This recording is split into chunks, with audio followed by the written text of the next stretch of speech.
اس video کو دیکھنے سے قبل اس ویڈیو کو لائک کیجئے، اپنے دوستوں کے ساتھ شیئر کیجئے، اور اگر ابھی تک آپ نے ہمارے چینل کو سبسکرائب نہیں کیا تو اسے سبسکرائب کر لیجئے اور ساتھ ہی موجود بیل آئیکن کو دبا لیجئے تاکہ آپ کو تمام نئی سٹوریز ملتی رہیں۔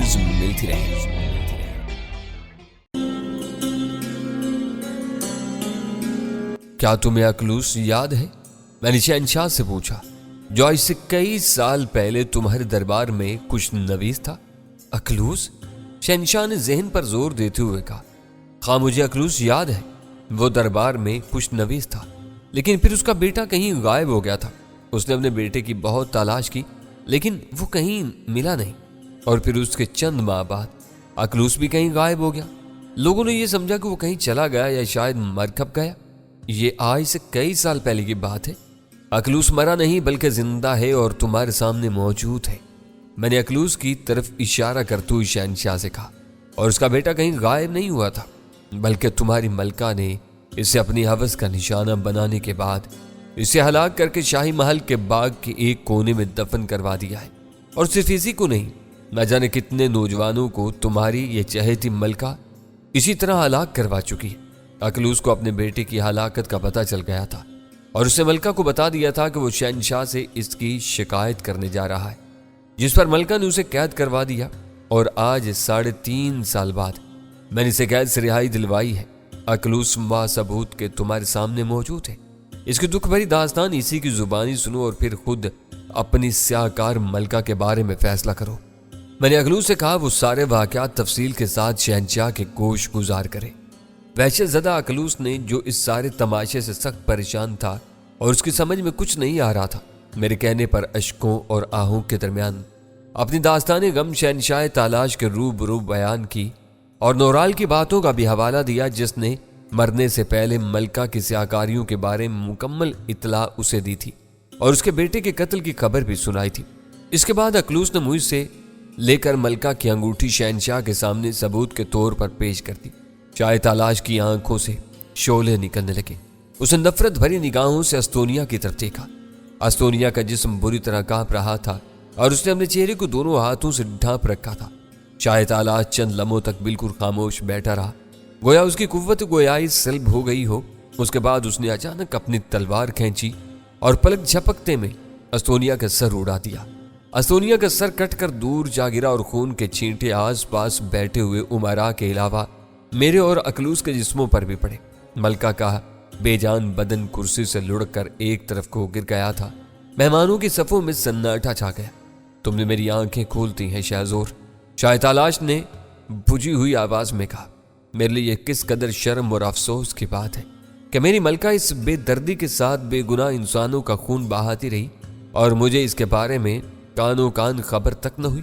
شہنشاہ ہونے کی حیثیت سے رایا کی جان کے تحفظ کی ذمہ داری میری ہے، اور مجھ سے اس معاملے میں جو کوئی کوتاہی ہوئی ہے اس کا فوری طور پر اقتدار کی یہی ہو سکتا ہے کہ میں اس عورت کو موت کے گھاٹ اتار دوں جس نے اتنے لوگوں کو دکھ پہنچایا ہے۔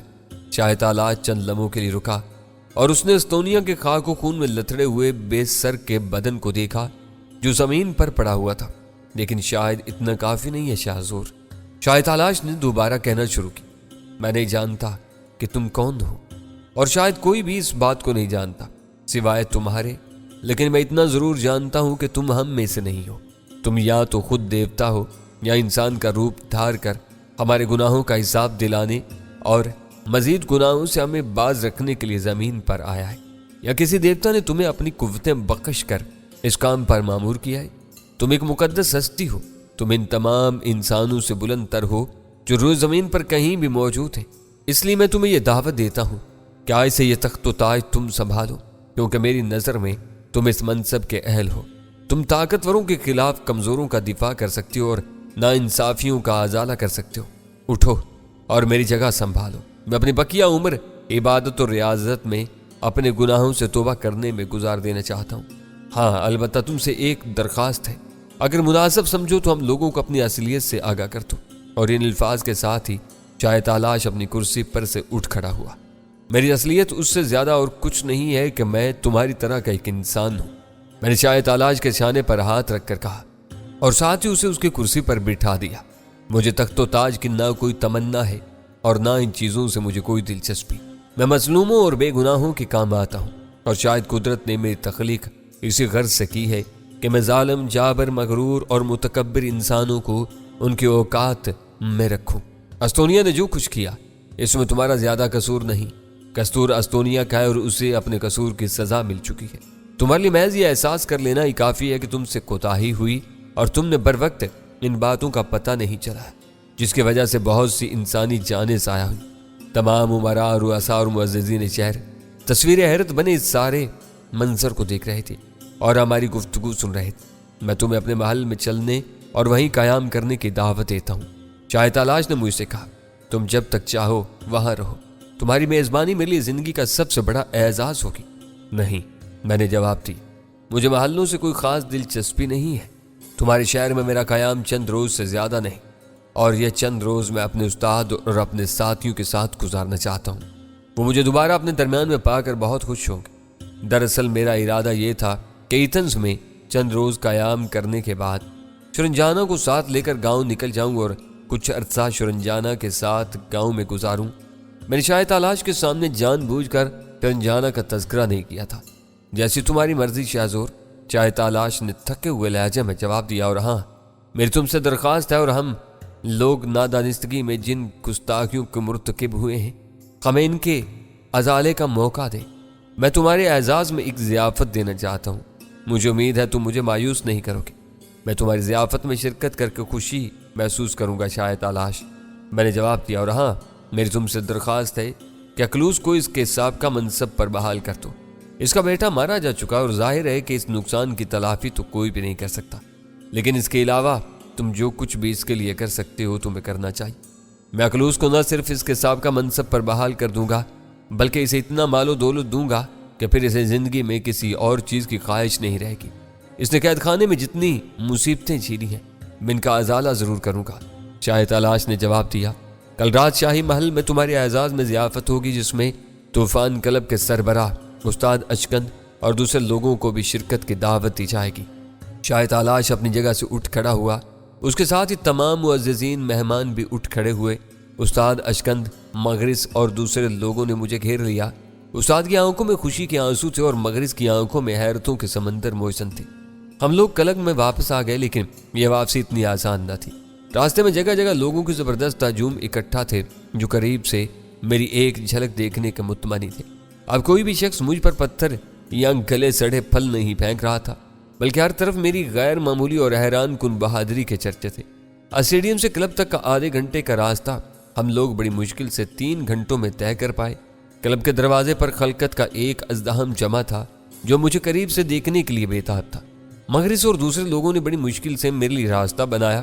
میرے اندر داخل ہونے کے بعد کلب کے صدر دروازے کو اندر سے بند کر دیا گیا اور کئی پہرے دار تعینات کر دیے گئے۔ میں ایک بار پھر خود کو اپنے لوگوں کے درمیان پا کر بے حد مسرور ہو رہا تھا۔ استاد جیسے مجھ پر فدا ہوا جا رہا تھا۔ طوفان کلب میں استاد وہ واحد شخص تھا جو کسی حد تک میرے ناقابل تسخیر ہونے کے راز سے واقف تھا، اور اسی وجہ سے اسے میرے اس عجیب و غریب اور ناقابل یقین کارنامے پر اتنی حیرت نہیں تھی کہ میں نے 4 گھوڑوں والے رتھ کو کس طرح اپنی طرف گھسیٹ لیا۔ لیکن مغرس اور دوسرے لوگوں کے لیے یہ ایک نہایت حیران کن واقعہ تھا، اور وہ لوگ مجھے عجیب عجیب نظروں سے دیکھ رہے تھے۔ میں نے اطمینان سے بیٹھنے کے بعد استاد سے سب سے پہلا سوال شرنجانا کے بارے میں کیا۔ استاد نے شرنجانا کے بارے میں کچھ بتانے کے بجائے خاموشی اختیار کر لی۔ میں نے اپنا سوال پھر دہرایا۔ جواب میں استاد نے کہا، میں نے مغرس کو اسی دن گاؤں روانہ کر دیا تھا، لیکن وہ کوئی اچھی خبر نہیں لایا۔ میں ہر بری خبر سننے کے لیے تیار ہوں، میں نے سنجیدگی سے جواب دیا۔ مجھے صاف صاف بتاؤ کہ اس کے ساتھ کیا ہوا۔ شرنجانا کے پڑوسیوں نے مغرس کو بتایا کہ آج سے چند روز پہلے شرنجانا اپنے گھر میں مردہ پائی گئی۔ اسے کسی نے گلا گھونٹ کر ہلاک کر دیا تھا، اور جس دن شرنجانا کی موت واقع ہوئی اسی دن ملکہ استونیا کے خصوصی دستے کے چند سپاہیوں کو گاؤں میں دیکھا گیا تھا۔ ان سپاہیوں نے گاؤں والوں کو یہ بتایا تھا کہ وہ وہاں شکار کھیلنے آئے ہیں۔ اس کا مطلب یہ ہوا کہ شرنجانا کے قتل کی ذمہ داری بھی ملکہ استونیا پر ہے۔ میں نے دکھ بھر لہجے میں کہا، اس عورت نے اپنی ذاتی تعیش کی خاطر کتنے انسانوں کی جان لی۔ اسے یقیناً اپنے جاسوسوں کے ذریعے میرے اور شرنجانا کے مراسم کے بارے میں معلوم ہو گیا ہوگا، اور اسے حسد اور رقابت کے جذبے سے مغلوب ہو کر اپنے آدمیوں کے ذریعے شرنجانا کو قتل کروا دیا۔ اس کے لیے یقیناً یہ بات ناقابل برداشت ہوگی کہ شرنجانہ کو میرا قرب حاصل رہے۔ بالکل یہی ہوا ہوگا، استاد نے میری بات سے اتفاق کرتے ہوئے کہا، لیکن اب صبر کرنے کے سوا اور کوئی چارہ نہیں۔ شرنجانہ مر چکی ہے اور اب کوئی اسے زندہ نہیں کر سکتا۔ شرنجانہ کی اصل قاتل استونیا بھی اپنے گناہوں کی سزا پا چکی ہے۔ ہاں، صبر ہی کرنا ہوگا، میں نے آہستگی سے کہا۔ لیکن در حقیقت مجھے شرنجانہ کی موت کا بہت صدمہ تھا۔ وہ بھی بالکل نوجوان تھی اور اس نے دنیا میں ابھی دیکھا ہی کیا تھا۔ وہ بیچاری میری وجہ سے ماری گئی۔ ایتھنز میں اپنے قیام کے دوران میں اب تک 2 نوجوان اور بے گناہ عورتوں کی ہلاکت کا سبب بن چکا تھا۔ اس لیے میں نے فیصلہ کیا کہ اب جب تک میں یہاں موجود ہوں کسی عورت کو اپنے قریب آنے کا موقع نہیں دوں گا۔ میں شرنجانہ کے ساتھ کچھ وقت گزارنے کا خواہش مند تھا، لیکن ظالموں نے مجھے اس کا موقع ہی نہیں دیا۔ قصہ مختصر یہ کہ پروفیسر سارے شہر میں میرے نام کی دھوم مچ گئی۔ ہر طرف میرا ہی چرچا تھا، ہر زبان پر میرا ہی ذکر تھا، ہر محل میں ہی میں ہی موضوع گفتگو تھا۔ دوسرے دن شام کو شاہی سواری مجھے لینے آئی اور میں استاد اور مغرض کے ساتھ چائے تالاش کی پرتکلف اور شاندار ضیافت میں شریک ہوا، جہاں سارے شہر کی عمراء اور رؤساء موجود تھے۔ اسی دعوت میں نے اکلوس کو دیکھا۔ میں تو اسے پہچان بھی نہ سکا تھا، لیکن جب اس نے قریب آ کر مجھ سے گفتگو کی تب میں نے اسے پہچانا۔ اب میرے سامنے ایک نیم برہنہ نیم ویشی عجیب الخلقت ہستی کے بجائے ایک مہذب اور شائستہ انسان کھڑا ہوا تھا، جس کے جسم پر معقول لباس تھا، جس کے بال اور ناخن قاعدے سے کٹے ہوئے تھے اور جسم صاف ستھرا تھا۔ میں اکلوس کو اس بدلی ہوئی حالت میں دیکھ کر بہت خوش ہوا۔ اکلوس میرا بہت ممنون تھا۔ میرا شکریہ ادا کرتے کرتے اس کی زبان نہیں تھک رہی تھی۔ اس کا کہنا تھا کہ میں نے اسے نئی زندگی دی ہے، ورنہ کچھ دن قید و بند کی صحبتیں مزید برداشت کرنے کے بعد وہ مر جاتا۔ اس کے لاش کو خاموشی سے کہیں دفنا دیا جاتا اور اس ظلم کے بارے میں کسی کو اطلاع بھی نہ ملتی۔ بہرحال شاہی ضیافت میں بڑا جشن اور ہنگامہ رہا۔ طبقہ اشرافیہ سے تعلق رکھنے والی بہت سی حسین اور نوجوان خواتین نے مجھ سے بے تکلف ہونے اور میرے قریب ہونے کی کوشش کی، لیکن میں نے انہیں خوبصورتی سے ٹال دیا۔ شاہ تالاش نے جو ایک دن پہلے مجھے اپنے تاج و تخت کی پیشکش کر چکا تھا، اب دوبارہ مجھ سے اسی خواہش کا اظہار کیا کہ میں اس کی مملکت کا وزیر اعظم بننا قبول کروں۔ شاہ تالاش کی اس تجویز کی استاد اشکن نے بھی حمایت کی، لیکن میں نے ان لوگوں کو صاف منع کر دیا اور یہ کہا کہ مجھے کسی عہدے یا منصب کی کوئی تمنا نہیں ہے۔ اس کے بعد میں نے طوفان کلب میں مزید چند دن گزارے، لیکن اب یہاں کا ماحول بدل گیا تھا۔ میں جو پہلے یہاں کے لوگوں کا بے تکلف ساتھی تھا، اب ان کے لیے اجنبی بن گیا تھا۔ استاد کی شفقت امیز ڈانٹ ڈپٹ اور چھڑکیوں کی جگہ ایک محتاط رویے نے لے لی تھی، اور استاد کا رویہ میری جانب اب ایسا تھا گویا وہ میرا استاد نہیں بلکہ میں اس کا استاد ہوں۔ مغرض اور دوسرے ساتھیوں کی بے تکلفی ہمیشہ کے لیے رخصت ہو چکی تھی۔ وہ میری جانب عزت و احترام کا انداز اختیار کیے ہوئے تھے۔ اب وہ میرے قریب آنے کی بجائے میری موجودگی میں شاید ایک قسم کی بے چینی محسوس کرتے تھے۔ انہوں نے مجھے اپنے جیسا ایک انسان سمجھنا چھوڑ دیا تھا۔ میرے اور ان کے درمیان ایک دیوار حائل ہو گئی تھی۔ بہت سے دوسرے لوگوں کی طرح وہ بھی مجھے کوئی دیوتا یا دیوتا کا اوتار سمجھنے لگے تھے۔ استاد نے میرے سپرد کوئی کام نہیں کیا۔ میں دن بھر خالی رہتا، جب دوسرے لوگ اپنے روزمرہ کے معمولات میں مصروف رہتے۔ جلد ہی اس ماحول سے میرا دل اکتا گیا۔ جب تک میری مخفی قوتوں کا بھرپور انکشاف نہیں ہوا تھا، سب کچھ ٹھیک ٹھاک تھا، لیکن ایک بار ان قوتوں کا انکشاف ہو جانے کے بعد اب میرے لیے یہ ناممکن تھا کہ لوگوں کو یہ باور کرواؤں کہ میں بھی انہی جیسا ایک انسان ہوں۔ مجھے یاد تھا کہ استاد نے پہلے مجھ سے ایک بار یہ بات کہی تھی کہ وہ چاہتا ہے کہ مجھے اس کلب کا نگران بنا دے اور اس کے مرنے کے بعد میں اس کلب کو سنبھالوں، لیکن اب ایک بار بھی استاد کی زبان پر یہ الفاظ نہیں آئے۔ ظاہر ہے کہ وہ اپنے کلب کا نگران کسی انسان ہی کو بنا سکتا تھا، اور میں اب ان لوگوں کی نظروں میں انسان کے علاوہ کچھ اور تھا۔ اجنبیت اور بیگانگی کے اس ماحول میں میں ایک ہفتے سے زیادہ نہیں رہ سکا۔ میں کاذو معطل کی طرح زندگی گزار رہا تھا، جسے صبح سے شام تک کچھ بھی نہیں کرنا پڑتا تھا اور جس سے اس کے اپنے خوفزدہ رہتے تھے۔ بالکل وہی صورتحال تھی جو اس سے پہلے ساروں میں تھی۔ آخر ایک رات کو جب کہ کلب میں سارے لوگ محو خواب تھے، میں خاموشی سے اٹھا اور اپنے کمرے سے باہر نکلا۔ میں دبے قدموں چلتا ہوا استاد کے کمرے میں داخل ہوا اور ایک نظر اس کے بزرگیدہ اور پرشفقت چہرے پر ڈالی۔ استاد نے مجھے بہت کچھ دیا تھا، وہ مجھ سے بہت محبت کرتا تھا۔ میں چاہتا تھا کہ جانے سے پہلے اس کی عنایات کے لیے اس کا شکریہ ادا کر دوں، لیکن مجھے معلوم تھا کہ اگر میں نے اس سے جانے کی اجازت طلب کی تو مجھے بخوشی ہرگز اجازت نہیں دے گا اور دوسرے لوگ بھی مجھے روکنے کی کوشش کریں گے۔ لہٰذا میں نے مناسب سمجھا کہ میں رات کے سناٹے میں خاموشی سے یہاں سے چلا جاؤں۔ میں نے اہل ایتھنز کو ظلم اور ناانصافی کے خلاف ایک ایسا سبق دے دیا تھا جسے انہوں نے یقیناً ایک طویل عرصے تک یاد رکھنا ہوگا۔ رات کی تاریکی میں دروازہ کھول کر باہر نکلا۔ سڑک پر کھڑے ہو کر میں نے کلب کی وسیع و عریض عمارت پر ایک الوداعی نظر ڈالی۔ یہ وہ جگہ تھی جہاں میں ایک مشتبہ شخص کی حیثیت سے داخل ہوا تھا۔ میرا تقرر یہاں مالشی کی حیثیت سے ہوا تھا اور اب میں شہر کے سب سے بڑے آدمی کی حیثیت سے اس جگہ سے رخصت ہو رہا تھا۔ رات تقریباً آدھی گزر چکی تھی جب میں نے اپنے سفر کا آغاز کیا۔ سارا شہر محو خواب تھا۔ کہیں کہیں گلیوں میں چوکیداروں کی جاگتے رہو کی آوازیں بلند ہو رہی تھیں۔ میں حت المقدور چوکیداروں کی نگاہوں سے بچتا ہوا شہر کے باہر جا رہا تھا۔ رات کے سناٹے میں آوارہ کتوں کے غول شور مچاتے پھر رہے تھے۔ مجھے دیکھ کر ان کے شور میں اضافہ ہو جاتا، لیکن انہوں نے میرے قریب آنے کی یا مجھ پر حملہ کرنے کی جرت نہیں کی۔ میں خاموشی اور اطمینان سے اپنا سفر طے کرتا رہا۔ میرا رخ اس گاؤں کی طرف تھا جہاں میں نے سرنجانا کے ساتھ کچھ دن گزارے تھے۔ میں اس مکان کو آخری بار دیکھ لینا چاہتا تھا جس سے میری زندگی کی بہت سی خوشگوار یادیں وابستہ تھیں۔ چلتے چلتے ساری رات بیت گئی اور دور افق پر سفیدہ شہر نمودار ہونے لگا۔ میری منزل اب زیادہ دور نہیں تھی۔ صبح ہوتے ہوتے میں اس گاؤں میں داخل ہو گیا اور سیدھا اس مکان میں پہنچا جہاں میں کچھ دن سرنجانا کے ساتھ گزار چکا تھا۔ مکان کا دروازہ کھلا ہوا تھا۔ میں اس کے اندر داخل ہو گیا۔ سارا مکان خالی پڑا بھائیں بھائیں کر رہا تھا۔ اس میں کوئی متنفس موجود نہیں تھا۔ میں زیادہ دیر تک اس مکان میں نہیں رک سکا۔ مجھے سرنجانا کا انتقام کسی سے نہیں لینا تھا، کیونکہ اول تو مجھے یہ بات معلوم نہیں تھی کہ کس شخص کے ہاتھوں نے سرنجانا کا گلا گھونٹا ہے، اور اگر معلوم بھی ہو جاتا تو اس سے کیا فرق پڑتا تھا۔ سرنجانا کی اصل قاتل تو استونیا تھی اور وہ اب اس دنیا میں موجود نہیں تھی۔ اسے اپنے گناہوں کی سزا مل چکی تھی۔ میں چند منٹ کے بعد اپنی یادوں کے اس حسین گہوارے سے باہر نکلا۔ ابھی بہت سویرا تھا اور رات کا دھندلکا باقی تھا۔